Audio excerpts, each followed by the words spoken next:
Ibrahim Traoré's visionary future for Burkina Faso.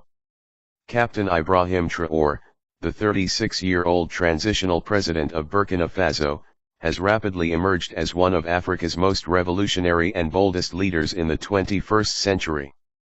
Since assuming power in September 2022 through a popular military-led uprising, Traoré has embarked on an ambitious mission to reshape Burkina Faso's destiny. His vision is not limited to military reforms or political power consolidation. It spans economic independence, cultural reawakening, technological sovereignty, and Pan-African solidarity. Traoré's roadmap represents not just a future for Burkina Faso but a potential model for the rest of Africa, especially those still shackled by neocolonial systems and foreign dependency. Economic sovereignty and resource control. One of the cornerstones of Traoré's vision is economic sovereignty. Under past governments, Burkina Faso's immense gold reserves enriched foreign corporations, particularly French mining companies, while the nation remained among the poorest in the world. Traoré has taken decisive steps to reclaim national control over mineral wealth. In 2023, his administration seized control of several gold mines, and in 2024 inaugurated a gold refinery with the capacity to process 150 tons of gold annually. This move not only cuts out foreign middlemen but also boosts local value addition, employment, and state revenues. Further, Traoré's government is eliminating unsustainable external debt, reportedly writing off over $4.7 billion. This rejection of the IMF and World Bank debt trap is part of a broader effort to create an autonomous, self-reliant economy that can develop according to local needs rather than foreign agendas. Please like and subscribe to keep this channel alive. Thank you. Industrial revival and agricultural self-sufficiency. Traoré envisions a Burkina Faso that produces what it consumes. His government is reinvesting in the real economy by revitalizing key industrial assets.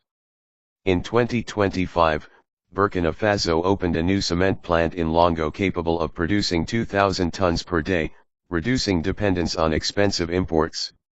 The textile industry is also making a comeback, with the revival of the Faso Fanny factory, a historical emblem of Burkinabe pride, signaling the return of state-supported, homegrown manufacturing. In agriculture, a sector that supports over 80% of the population, Traoré's policies are pragmatic and farmer-centered. He has overseen the mass distribution of tractors, water pumps, and equipment to boost production. From 2022 to 2024, millet production increased from 907,000 to over 1.1 million tons. Rice, tomatoes, and maize yields have also seen significant gains. These efforts aim to achieve national food security, reduce import dependency, and empower rural communities economically. Cultural rebirth and national identity. Perhaps the most unique aspect of Traoré's vision lies in his deep investment in culture as a tool for liberation. Inspired by the legacy of Thomas Sankara, he has made it clear that cultural emancipation is just as critical as political or economic sovereignty. Traoré has institutionalized the use of local fabrics, particularly Faso Dan Fanny, in government and education sectors. School uniforms, judicial robes, and national attire now reflect the country's indigenous identity. Under his watch, the Sankara Mausoleum has been built as a national monument, a space of memory and pride. Renaming streets, public buildings, and festivals to reflect Burkinabe heroes and symbols forms part of his broader cultural revolution. Traoré's Burkina Faso is reclaiming its narrative, history, and spirit from centuries of colonial erasure and Western domination. Pan-Africanism and strategic alliances. Beyond Burkina Faso's borders, Traoré is reshaping geopolitics in West Africa. As a founding member of the Alliance of Sahel States, AES, alongside Mali and Niger, Traoré has spearheaded a regional pact focused on military coordination, economic integration, and cultural unity. This alliance rejects the influence of ECOWAS, which many see as compromised by French and Western interests, and instead promotes a sovereign Pan-African vision. In a bold and controversial move, Traoré expelled French troops and shuttered French military bases, accusing France of hypocrisy in the fight against terrorism.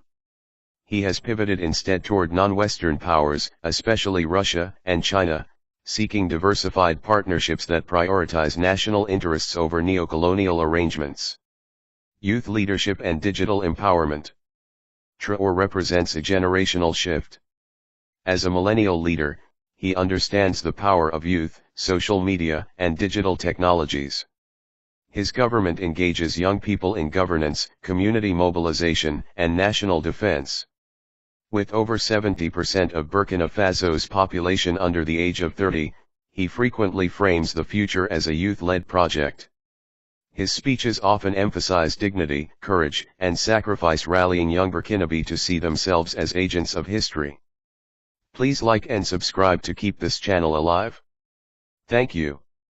Traoré has also invested in technological infrastructure and local innovation.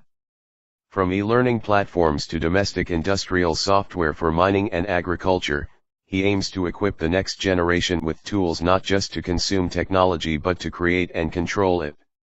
Security, challenges, and the road ahead. Of course, Traoré's vision is not without major challenges. Burkina Faso continues to face a brutal jihadist insurgency, with large areas outside state control and over 2 million internally displaced persons. His military government has also been accused of human rights abuses, media restrictions, and centralizing power.